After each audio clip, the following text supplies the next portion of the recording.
Well, good afternoon, ladies and gentlemen. My name is Wolf Klinz. I'm an MEP belonging to the ALDE group. Let me say right at the beginning, I'm going to offer some very personal remarks because this file is at the very beginning. We have not had discussions yet in the Econ Committee. We have not had discussions between the various rapporteurs and shadow rapporteurs, and therefore all I can do is give you my first reaction to this file. Let me give you or offer my remarks in four ways. First, I'll talk briefly about the Commission proposal, the performance of the ESFS so far. Then, thirdly, the evaluation of the Commission proposal, and then at the end, some sort of a summary. The Commission proposal, I think, goes in the right direction. The overall objectives: better coordination of supervision across the EU, more efficient decision-making with a clear EU focus, and enhancing the means for effective supervision, and all that together with a rather pro-European approach can be supported. We know that in an integrated market, integrated capital market, it is very essential that we have a strong European-wide supervision. Without any doubt, such an approach, creating a European-wide supervision, could be or can be a win-win situation. But it does require some major consensus-building measures beforehand. It can be a win-win situation also in the sense that it will not only increase efficiency, but it could eventually, if implemented the right way, even reduce the compliance costs. Now, the five President's report in June 2015 asked for ultimately creating a single, what they call single European capital markets supervision. Now, this is easily said because it is being understood and interpreted differently by different partners.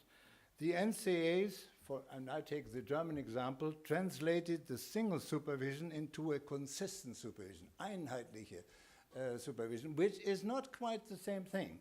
And so you see that there is a certain reservation on the side of the NCAs. Now, whether this reluctance of the NCAs is persistent or not will depend upon how the consensus building will progress and how we will approach eventually the implementation. We have in Europe, as you know, different national supervisory cultures. And in fact, that difference has been blamed to be part, or to some extent, the reason for the financial crisis that we have had. Reason for the creation of the European system of financial supervision in 2010 was exactly that, the willingness and the desire to overcome that deficiency and make sure that we do have a more European-wide similar supervision. The ESAs that have been created in 2010 are now really indirectly responsible for 34,000 entities, 20,000 ESMA, 10,000 EBA, and 4,000 the IOPA. The fact that the ESAs can develop and implement guidelines, can develop rules, can mediate, and can have peer reviews of national authorities have had a very positive, relevant impact. Nonetheless, we have also still some problems, and those problems are due partly to a limited access to information or to insufficient cross-border supervision. And we also see that national competences, national competent authorities still require or ask for the possibilities to have national discretions. Therefore, we must say that the current system still has and offers room for improvement. It maintains the risk of continuing regulatory and supervisory arbitrage.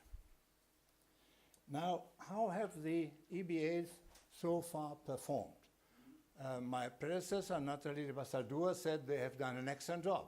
And I think overall, it's fair to say they have done a good job. Whether it's excellent, I don't know, but it has really been remarkable. They have had a respectable performance.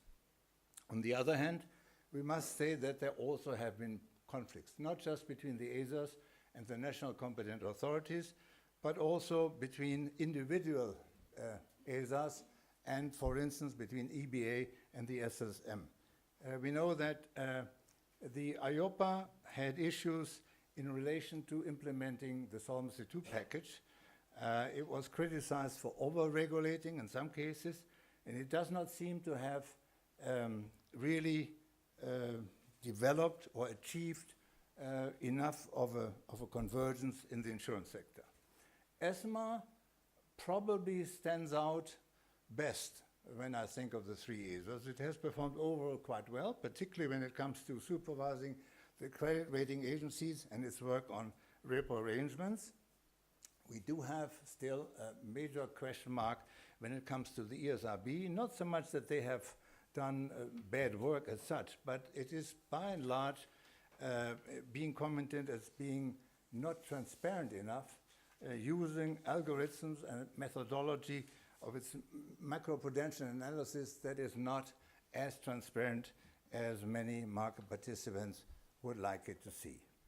So where do we go from here? As we have seen, as Nathalie de Bassadua has explained, the Commission proposal addresses the proposed changes in three ways: competence, mandate, governance, and funding. So let's just look at these three in turn. I think that it is quite clear that we want ESAs to be as effective and efficient as possible. So therefore, if the powers and the mandate could be cleared and improved, this will certainly help to develop the supervisory convergence further. We feel that new competences, such as independent reviews of national authorities' activities, setting EU-wide priorities for supervision, and early intervention in cases of possible supervisory arbitrage may be justified, if they indeed do lead to more convergence. We do know that introducing these competences will potentially lead to a clash between the ESAs and the national competent authorities, and this is an area that has to be worked on. I just learned before the session today started that the Swedish authorities have reacted to the proposals and feel that the principle of subsidiarity is being violated by it. So we have to see how it works. Now, the new competences in terms of product intervention possibilities, fund supervision, prospectus regulation, and third country benchmarks may also be justified, and here we talk particularly about ESMA, if they lead to more conversion. Some fine-tuning, however, is required, and we have to see to it as we proceed with the file how this can be achieved. One thing, however, must be quite clear. The ESAs, even with its new competence, are not above the law and above the democratic will, which continues to be with the European Parliament and with the Council. And therefore, we have seen already in the past that in some cases, and I think of non-performing loans or of the definition of shadow banks, the ESAs were close to maybe getting into the area that should be reserved to the level 1 institution. When it comes to stakeholders, I welcome the proposals that have been made by the Commission in this respect. We think that the stakeholder groups should have a say in the decision-making process, and their role should be enhanced. Right now, it's proposed that 2/3 of the stakeholders may be able to, or should be empowered to ask the Commission to assess whether certain guidelines or recommendations exceed the competence of the ESAs. Now, we do not want the ESAs, of course, to become bureaucracy or bureaucratic monsters. On the other hand, we want them to be efficient and effective. And therefore, I think that stakeholders should have the right to ask the Commission to intervene directly, not with a 2/3 majority, but with a simple majority, because otherwise, given the heterogeneity of the stakeholder groups, it may well be that such an approach may be stopped by some minority groups that are part of the stakeholder group. Now, I think it may be a good idea, as suggested, that the ESMA can really ask for the design of a common EU financial data strategy.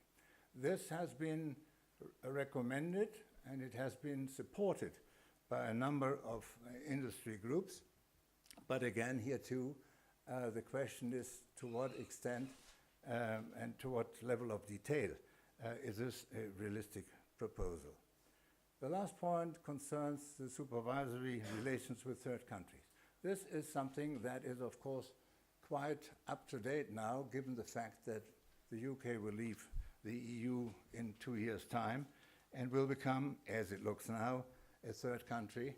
And therefore, it is important that we prepare for such a situation and make sure that we will not have any regulatory arbitrage, neither on a global scale nor in the case of a former member of the EU. Wolf, I'm afraid. Well, Still 2 minutes left. I speed up 2 minutes, that's okay. Let's just, we come to the governance.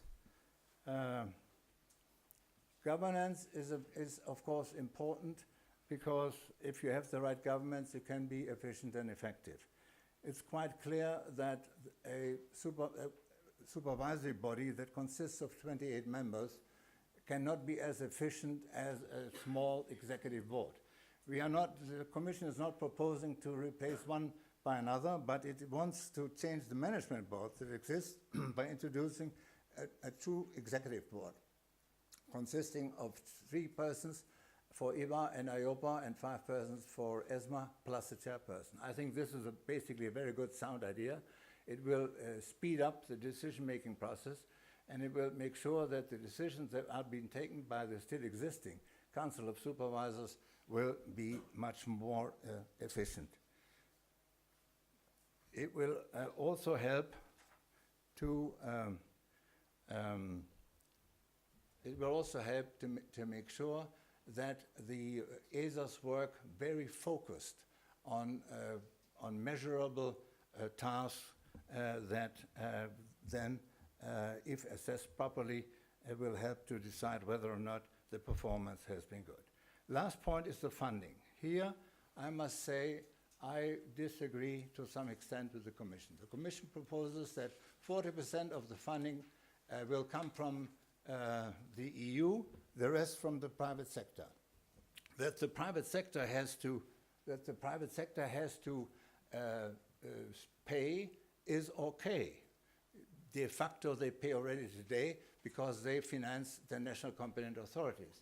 That they also pay different from what it has, from the setup that has existed so far, namely by taking into consideration the importance of the financial sector in the respective jurisdiction is also fine.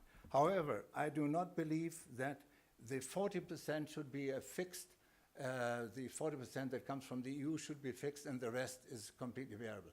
I think we should keep the NCAs involved, and whether we have a setup of 40, 30, 30, or 40, 20, 30, or 30, 40, 40, I don't know, 30, 40, 20, I don't know.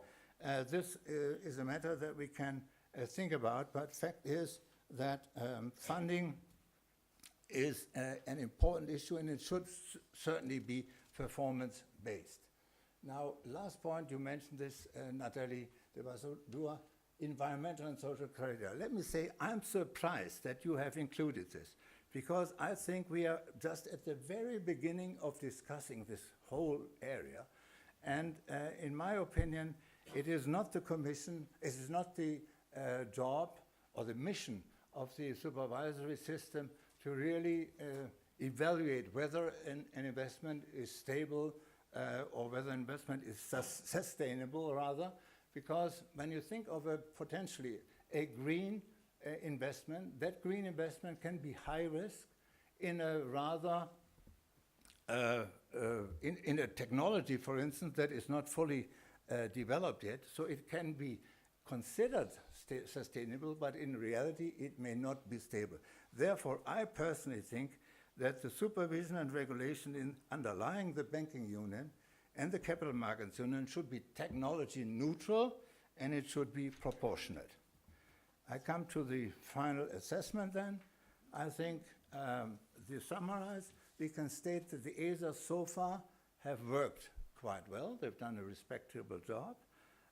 We do, however, still see room for improvement, as there are differences, not just in supervisory culture, but also in the way that the NCAs work in practice. We do see that the efficiency and effectiveness of the ESAs is not as developed as it could be. We do have duplication of responsibilities at national and supranational level. We have very high regulatory costs that, by streamlining the supervisory architecture, could be reduced. And we must say we have to prepare for the departure of the UK and make sure that we really do have the right system when dealing with third countries. So the deadline for implementing this file is very challenging.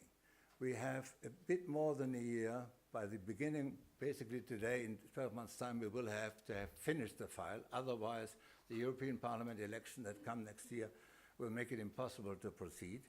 And if we do this, then it will still take some time to introduce and implement the proposals. So therefore, we can be ambitious, because in reality, it will not be implemented before 2021-22.